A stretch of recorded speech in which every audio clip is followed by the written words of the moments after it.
બલ્લે બલ્લે સાબા સાબા બલ્લે બલ્લે પંજાબ પંજાબ ઉડતા Punjab. Hello guys, જય શ્રી કૃષ્ણ. સબ બધાને જય શ્રી કૃષ્ણ. આઈ હોપ કે તમે બધા મજામાં હશો. તો ઇમ્પોર્ટન્ટ મેચ હતો પંજાબ અને લખનઉ વચ્ચે. 6 મેચ પંજાબ આવ્યું હતું અને ગુરુજીની ટીમ જીતી ગઈ છે. સો પંજાબ આવી ગયું છે હવે ચોથા નંબરે અત્યારે.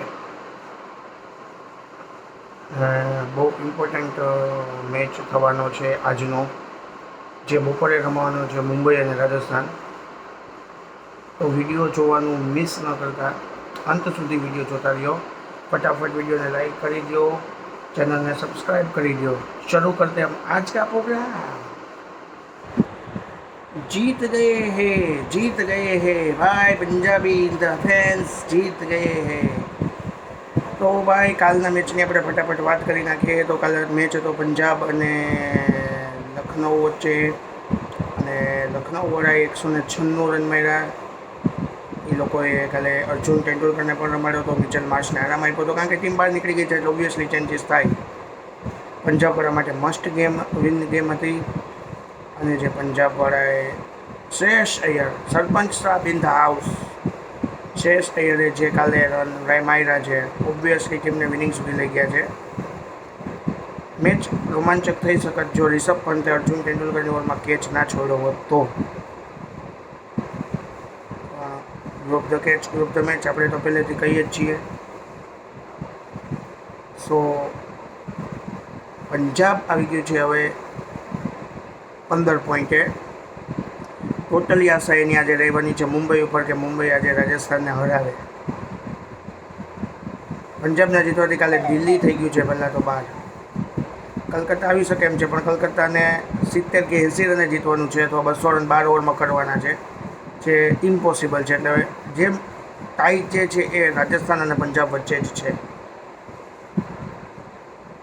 રાજસ્થાન આજે જીતશે તો પંજાબ બહાર, રાજસ્થાન આજે હારશે તો પંજાબ ઇન શોર્ટ.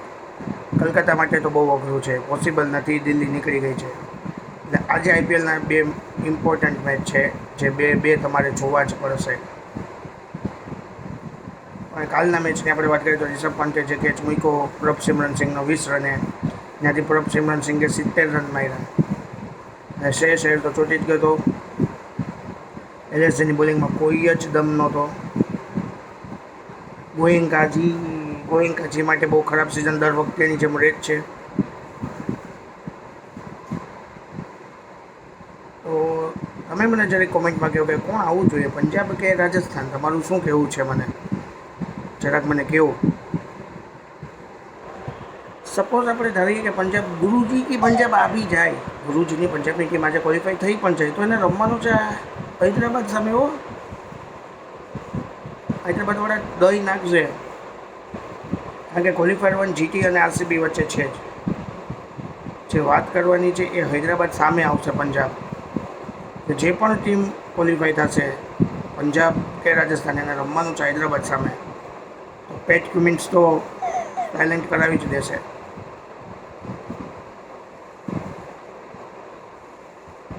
બાકી Shreyas Iyer maiden century in Punjab. ભાઈ શ્રેયસ અય્યર બહુ ક્લાસિકલ ઇનિંગ રમી શ્રેયસ અય્યરે. આજ એનામાં મિસિંગ આવતું હતું કે એનું બેટિંગ ફોર્મ નહોતું ચાલી રહ્યું. પ્રિયાંશ આર્યાને ફોર્મમાં આવવું પડશે જો એને આગળ ક્વોલિફિકેશન રાઉન્ડ રમવા હોય તો.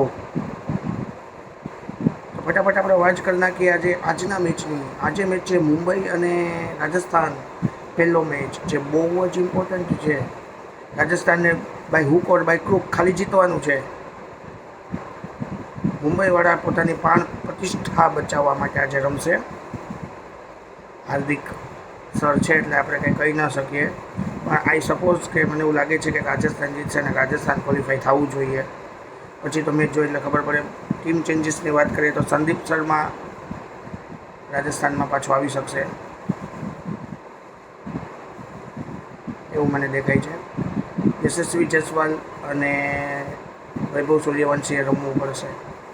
મુંબઈ સામે જીતવું હોય તો વાનખેડેમાં છે, 200-250 રન તો થશે ત્યાં પણ. મસ્ટ વિન ગેમ છે રાજસ્થાન માટે આજે, જો એને પંજાબને બહાર કરવું હોય તો.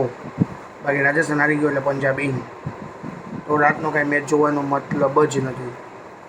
રાત્રે બીજો મેચ છે કલકત્તા અને દિલ્હી વચ્ચે, જેમાં દિલ્હી તો નીકળી ગયું છે કાલે પંજાબના જીતવાથી. વધુ કલકત્તાએ 70-80 રને જીતવાનું છે. મીન્સ કે પહેલી બેટિંગ કરે અને 250 રન કરે તો દિલ્હીને 100 કે 125 ઓલ આઉટ કરવું પડે, અથવા દિલ્હી પહેલી બેટિંગ કરે તો કલકત્તાને 12 ઓવરમાં રન ચેસ કરવા પડે.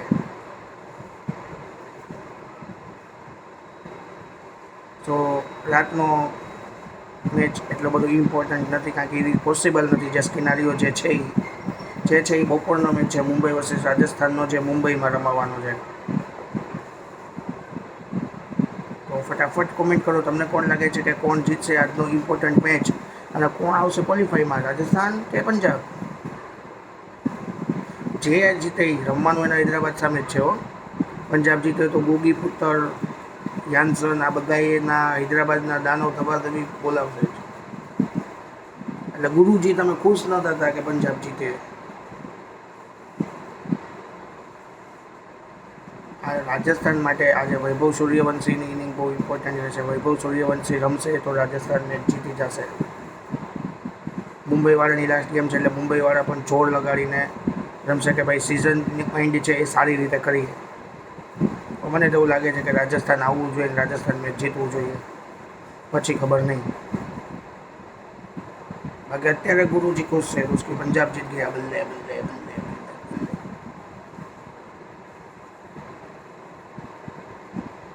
લગન આવે ને, તો લગનમાં ડાયલોગ છે, હમ જીત ગયે હે, હમ જીત ગયે હે.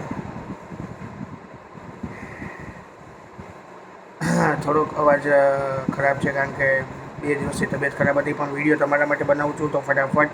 આઈ હોપ કે તમને મારો વિડીયો સારો લાગ્યો હશે તો ફટાફટ વિડીયોને લાઇક કરી દો.